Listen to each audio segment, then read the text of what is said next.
Hello,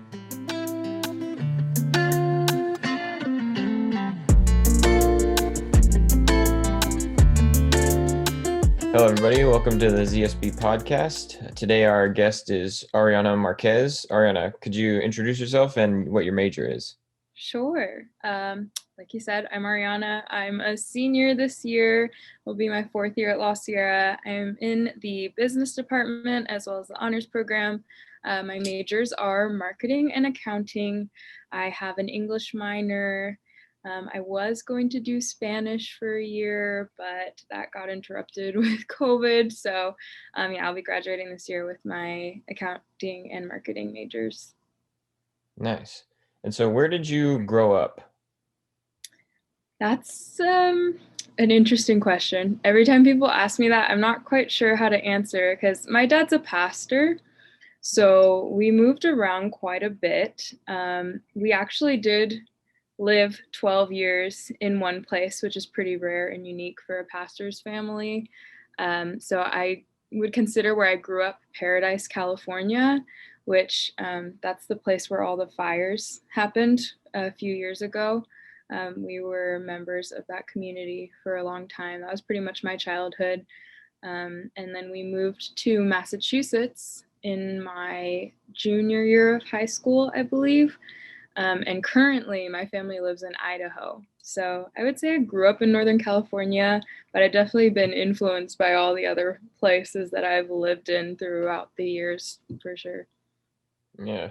And so what made you choose La Sierra?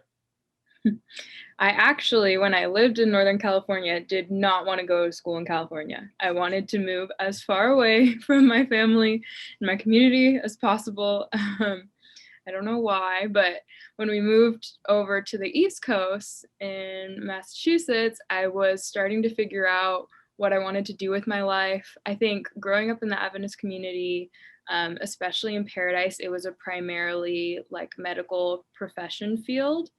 An area like the hospital and the church were a large portion of the population there. So growing up, I kind of thought I would go into the medical profession somewhere. I wanted to be a surgeon. I thought about being a scrub tech for a period of time. But when I left that environment and started getting exposed to other things in Massachusetts, I was opened to other doors and thought, I could do so many other things with my life. What is like interesting to me and what do I think I could excel in? And hospitality was just like the primary interest of mine. I had had a serving job. I worked at Olive Garden with a lot of my friends for a while. And I don't know, something about that industry just really excited me. So I decided I wanted to go into business. And my goal from the start was I want to work in a hotel. I want to own my own hotel or bed and breakfast or something like that. So when I decided that I wanted to do business, I then had to decide of the Adventist schools, where do I want to go to do business? Because, my father being a pastor, I get certain subsidies and things like that. So just realistically for me to afford it and to be able to graduate in a good standing, I wanted to go to an Adventist university.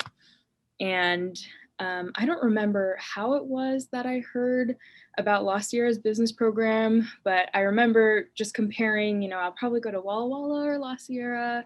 And when I had been speaking with an advisor, somebody told me about Enactus. And when I heard about Enactus, I was like, oh, I'm going to La Sierra. That's what I'm going to do.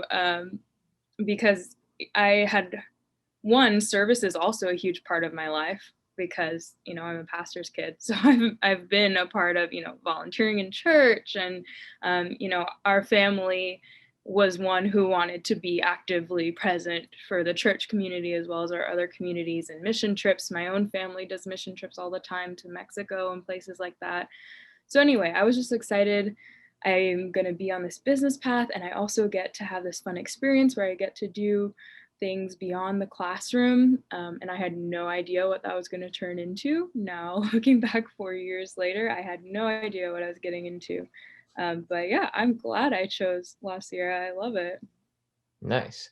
And sounds like you definitely took advantage of the Enactus opportunities as you're the current president. So could you just tell me like what kind of responsibilities fall on you as being the president of Enactus?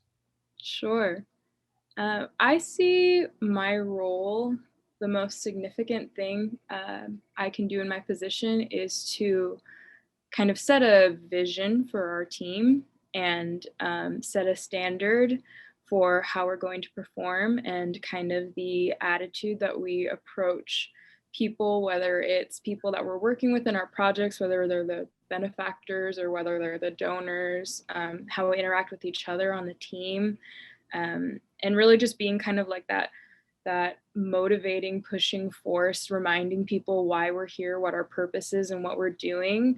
Obviously, there's a lot more technical things like leading meetings and doing evaluations of different leaders and performance, and having conversations with donors and emailing and scheduling meetings. There's a lot of those logistics and things too. But I think my greatest contribution to the team is just reminding people why it is what we're doing and encouraging them and motivating them to do it even when we feel like we can't, or even when we feel discouraged or there's so many things facing us. It takes a unique student to take on the amount of commitment that we do in a time like this with COVID and everything else. So yeah, I seek to be a mentor to my team members just as much as we are to people around us. And you're also part of the honors program, and you went on the Global Cultures in Context, the Experience, which is Yeah. a course that was in Singapore and Malaysia. Could you tell Mhm. me about that? Yeah, so that's the fancy name for it. It is a course, and I was blessed enough to get to go on this trip. It's organized and arranged and paid for by the honors program, which is an incredible opportunity. And I was so lucky to go before the COVID crisis hit. But yeah, so what they do is they take us for 2 weeks or so to Malaysia and Singapore. And what's unique about it is the quarter before we go in the summer. So our spring quarter, we take a class to learn all about the history and the culture and the food, and we sample things. And so we're going in there with some idea, not completely ignorant American travelers and things like that. Like, we have some idea about the culture and the context, and we've been reading about these places and these interactions between the two countries. And then we go, and it's so much more enriching than we even could grab from a textbook, right? And what I really appreciate about the experience is, we do fun things. We do like scenic places. We go to different malls and try lots of amazing food. The food was so good. I had to break my veganism for that trip. This was just so good. But also, we go to a lot of really difficult places as well, places where there's been political conflict, or we go to religious temples and places like that as well. I remember one of the best portions of the trip for me is we went to this kind of like cultural village. It's their daily way of living, but they live in like long houses and different styles depending on what tribe they're a part of. And they live in the middle of this beautiful, untouched forest. And you just are like, you walk in and it's like you're in some kind of paradise and nothing else can touch you. And you're just surrounded by mountains and trees, and the air is clean and fresh and beautiful. And they're living such a simple life, but you can tell that they really love it and they really appreciate and value the area around them. So that was something that was really eye-opening to me, I think, is just like valuing your scenery and also your history and your culture. And then at the same time, we'd go to Singapore, which is one of the cleanest but most modern cities around. And just comparing those two things, like the fact that you can have those right next to each other and they're so different, yet they each feed into each other and contribute into each other.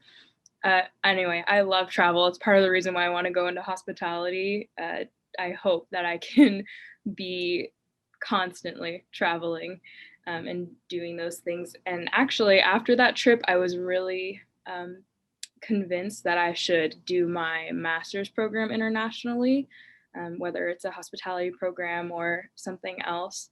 So, yeah, I think every opportunity I've had to travel has just opened my eyes to so many things and shown me like things to appreciate and things that I've undervalued a lot. So, yeah, I could say so much about that trip. Um, but yeah, I think it's just really awesome to be able to interact with people from different spaces and different mindsets than my own. And yeah, that was really what it's all about, learning how we view the world and how our contexts affect that and how we can interact with other contexts. So that's what it's called, global cultures and context, the experience, the fancy name. But yeah, it was a great trip.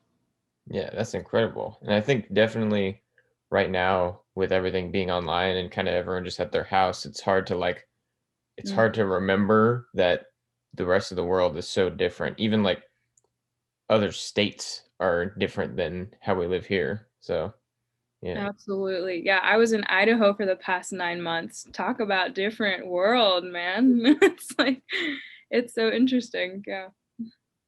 And so, with you being a senior, what do your next 5 years look like? Where do you hope that you'll be?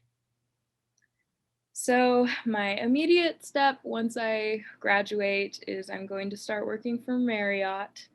And I'm hoping that that will turn into something that I can kind of grow myself professionally and in that industry for several years. I am hoping as well that after a few years of working, I can get into a hospitality program for my master's. There's several locations I could do that in, both here and internationally. But some require work experience, and some just affordability wise, I need to to save and work before I can do that. So I would anticipate by 3 or so years from now, I probably will be starting trying to enter into one of those programs, and beyond then, hopefully getting into my own side of hospitality, whether that's starting, small bed and breakfast or things like that. My grandparents have had a history of building and renting homes as well. So I've been hoping to learn some things from them and just gain some experience and some insight. I'm so excited to be working though. Like I that is what has kept me afloat this whole time. I think I've poured a lot of myself into work outside of school, like my actual jobs, and to be able to commit fully and full time to that, I'm pretty excited about that, which maybe makes me um, a little bit of like a torturer to myself because I'm saying I love to work so much. But yeah, I'm just excited to get into the next phase of what it looks like. So, you love working, and you said that you've been fueling yourself with your jobs. So, is that the main way that you've kept yourself motivated during the online time right now? And what are your jobs that you've been doing? Yeah, there's a lot that I have needed to keep myself motivated for sure. I'll speak about the work first. So, when COVID hit, I went back home to Idaho, where my family is, and I stayed with my parents for 9 months. And in that time, two opportunities opened up for me for work. One was working with my mom at her physical therapy clinic.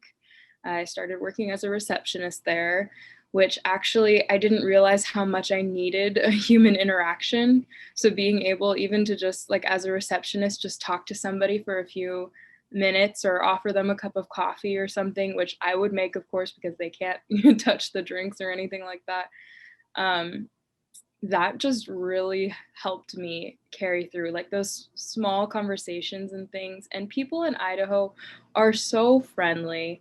I remember being really put off by it at first because one, it was COVID, and two, I'm used to living in Southern California, but people literally will stop as they're passing you and just comment like, I love your hair today. Or I remember the first time that my one of the first times my sister interacted with our neighbors, her hair was bright green. She had dyed it, like just a few pieces here, bright green, right?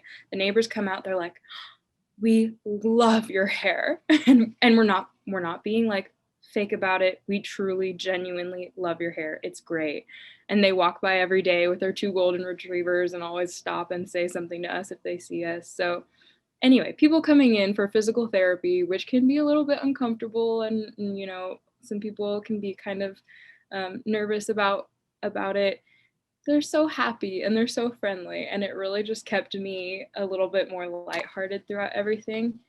The other opportunity that I got, which I think really helped me develop a lot of my um, skills in marketing and communications, was I got to work as an events coordinator and promotions coordinator for the Christian radio station in the local area in Idaho. It's called KTSY, and they have a huge presence there. Actually, they compete better than like Air One or K-Love because they're local and because they're doing stuff for people in the community. And I could say so much about what that job was like. It was crazy because you know, it's holiday time. There's endless promotions and things that are going on. Even with COVID, we still had virtual things going on, a virtual concert. And the biggest thing is they always remodel a home for a family in need right around Christmas time. It gets really cold in Idaho, and it originally started as they just donate like heaters to families, but contractors, local contractors in the area who are also Christian and who also support the radio station, just got on board, and eventually the project grew. And this year we were able to coordinate and renovate a home for a family with 10 kids. They had lost their family business because of COVID, and their father had passed away because of cancer in November.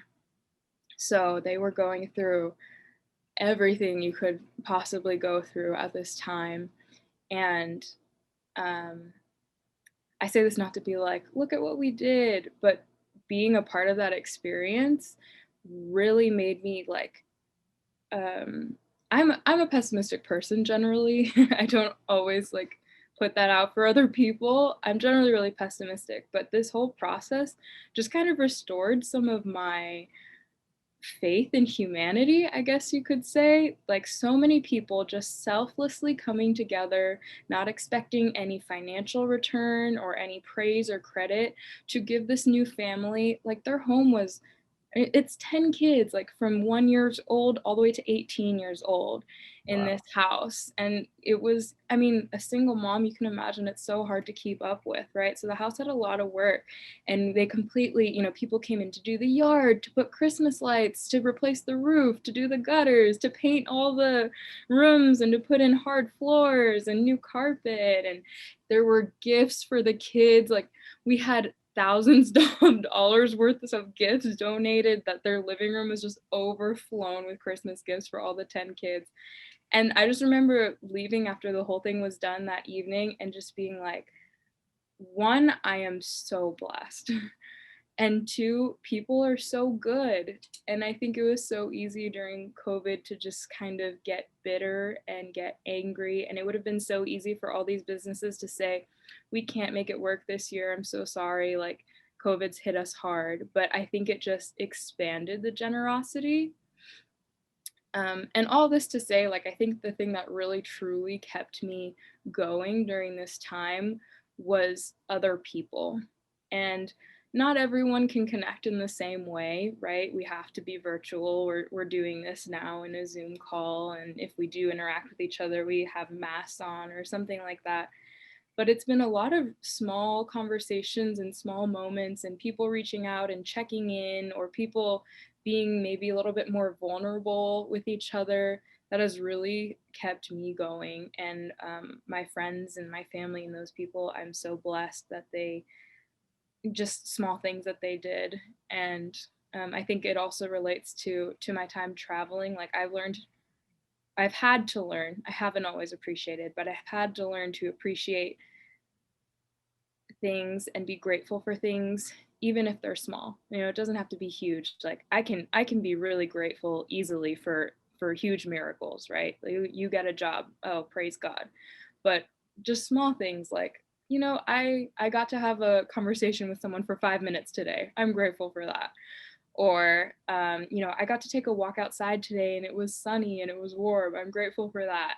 Or, yeah, just people in your life. So that's really what motivated me, as well as that's part of the reason why I'm still so passionate about the Enactus team. Like, those people have become my lifeline and my family, and they support me just as much as I feel I can support them. So being in groups, being involved, being connected to people has really kept me motivated this time. Yeah, I would definitely say the same for me, connecting with people right now, because it was tough the beginning of this school year. Mm. Yeah. With your love for people, is there someone that you would say has had the biggest impact on your life thus far? If you could pin it to one person or group. I'm gonna say two, or okay, three. My family, my immediate family, my mom, my dad, and my sister. Um, Especially these past 9 months, I think my relationship and dynamic with them really changed. And I couldn't really hide what I was going through and what I was feeling with all of the changes in the world. So I was forced to kind of talk about it and process it. And God bless my parents; they're so sweet, and they really understand what's going on with me. Obviously, because it came from them, probably. Yeah, and I joke with my sister that she's kind of become my therapist sometimes. But yeah, I think just having them in my life have been the people who, no matter what I'm going through, no matter how I see a situation, they know I'm going to get through it, and they know who I am, and they will remind me that, and they'll remind me of my potential. And they just, they're like, we're going to be with you in this moment. We're going to let you, stress out. We're going to let you complain, but we know it's going to work out. Like, we know you're going to be okay. And my mom continues to send me pretty encouraging texts. And the other day she was just like, just keep in mind like what you say about yourself, like your mental story that you're saying in your head, right? And how does that affect your interactions and who you see yourself as, and how does that affect who like, as a child of God, as someone who's religious, like how does that affect who you are in that aspect? And they just kind of remind me to not get in the way of myself sometimes. And it's just so funny how it's so simple to them, but to me it could be like 50 different pieces that need to come together, and I don't see anything past my immediate stress and anxiety. So anyway, I'm just really grateful to have them in my life, and have people to remind me that things will eventually work out and there's a plan, and not everything has to be stressful and anxiety ridden. I overthink it often. So I think they've had the greatest influence in me, especially these past 9 months. Nice. And then one final question for you. Do you have any authors or content creators that people should check out? So we were actually talking right before this about how we bought a bunch of books and have yet to read them.